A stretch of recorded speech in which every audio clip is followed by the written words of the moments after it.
begitu orang mendengar politisi, ada satu degradasi persepsi yang luar biasa. Yang namanya politik itu bukan arena yang hari ini dipandang terhormat. Minimal waktu saya kecil, orang tua saya sering memberikan buku biografi. Nanti diberi biografi siapa? Agus Salim, Hatta, Soekarno, Natsir. Siapa sih mereka itu? Mereka adalah pemimpin-pemimpin politik, tapi dijadikan contoh di rumah-rumah. Kenapa? Karena mereka memimpin dengan membawa integritas. Mereka memimpin dengan membawa nilai. Mereka memimpin dengan perjuangan. Hari ini melihat wilayah politik, kita sering menyaksikan rasanya di sana bagi-bagi kue saja. Ada kekhawatiran dan coba cek orang-orang tua berapa yang meminta anaknya. Coba lihat nih, tonton talk show di TV. Nanti tolong ya jadi seperti itu. Rasanya jarang hari ini. Di sisi lain, urusan pangan, urusan pendidikan, kesehatan, perumahan, transportasi, infrastruktur, siapa yang memutuskan? Yang memutuskan adalah mereka-mereka yang berada di wilayah politik. Jadi, di satu sisi tempat ini adalah tempat yang menentukan kita, dan mereka semua yang berada di wilayah politik ini mewakili kita dan bertindak atas nama kita. Segala yang mereka katakan, yang mereka lakukan adalah atas nama seluruh bangsa Indonesia. Nah, saya dalam situasi di mana saya harus pilih.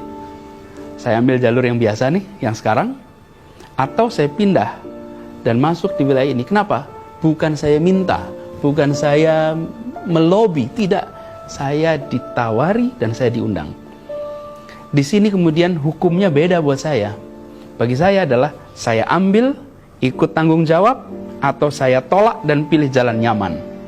Kalau saya hanya memikirkan soal kenyamanan, saya rasa kerjakan yang sekarang ada. Ini jalan nyaman, jalan damai, penuh tepuk tangan, penuh puji-pujian. Tidak ada masalah. Dan kalau saya melakukan itu, kira-kiranya akan ramai dengan pujian. Tapi bila saya ambil ini adalah sebuah arena yang dalam beberapa tahun ini mengalami masalah. Bisa jadi saya kalah, risikonya besar. Tapi minimal pilihan yang saya ambil, saya bisa katakan pada diri saya sendiri dan pada anak-anak saya, bahwa ayahmu tak mundur ketika mendapatkan tantangan untuk mengabdi buat Republik.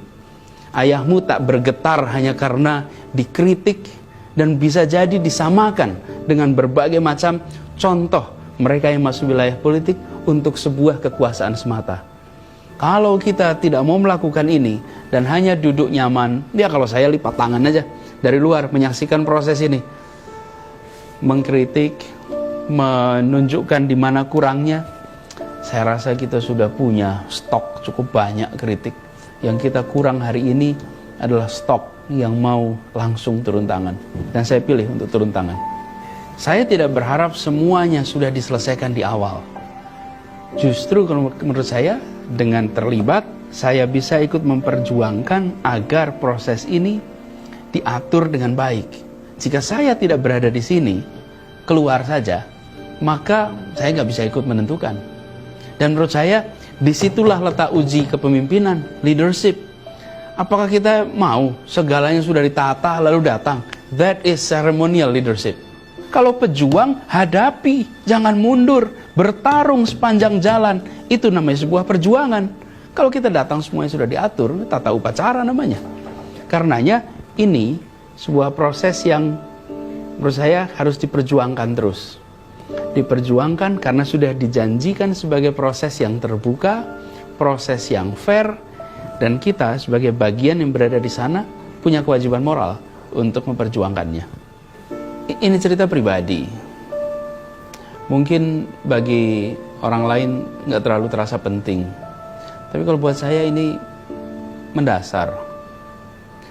Jadi pada tanggal 17 Agustus kemarin, saya hadir di upacara peringatan 17 Agustus di Istana Merdeka.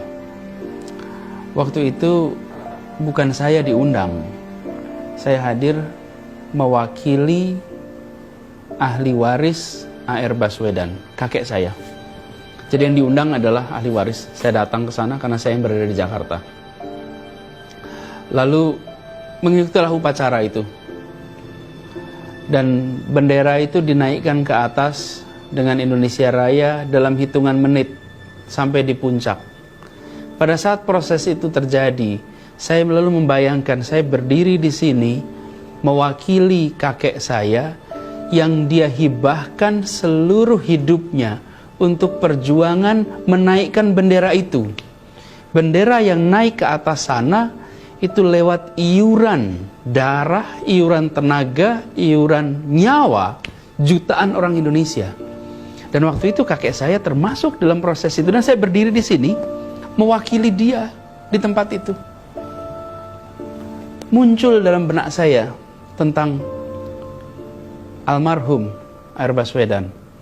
Ini adalah tawaran untuk masuk ke rute yang terjal. Haruskah saya, jika saya bertemu dengan kakek saya, mengatakan pada beliau, saya tidak mau ambil jalan ini, saya tidak mau ikut mengurusi. Kenapa? Karena saya takut dikritik, saya takut dicaci, karena wilayah politik hari ini beda dengan wilayah politik pada saat beliau terlibat. Pada saat mereka terlibat, ini orang-orang yang menjaga integritas di dalam berpolitik. Hari ini itu mengalami penurunan yang luar biasa. Haruskah saya bilang pada dia, saya nggak mau, saya takut dikritik. Di situ sebenarnya saya katakan, tidak. Saya siap, saya akan hadapi ini semua. Saya akan lewati rute ini. Dan saya akan bisa bilang, jika saya harus bertemu, saya akan bilang, saya ikut turun tangan seperti kakek saya dulu memilih untuk turun tangan.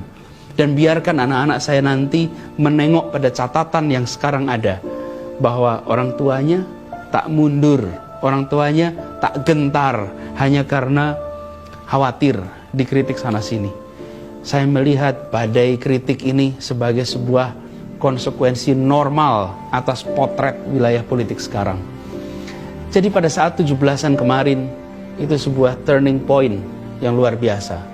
Dan pada saat itu kemudian saya merasa yakin, bismillah, saya ambil rute ini, saya luruskan niatnya, saya tegaskan sikapnya, dan saya ambil putusannya. Saya jalani, dan insya Allah dengan ini saya ikut turun tangan untuk mewarnai dan memberi makna bagi republik yang kita cintai ini.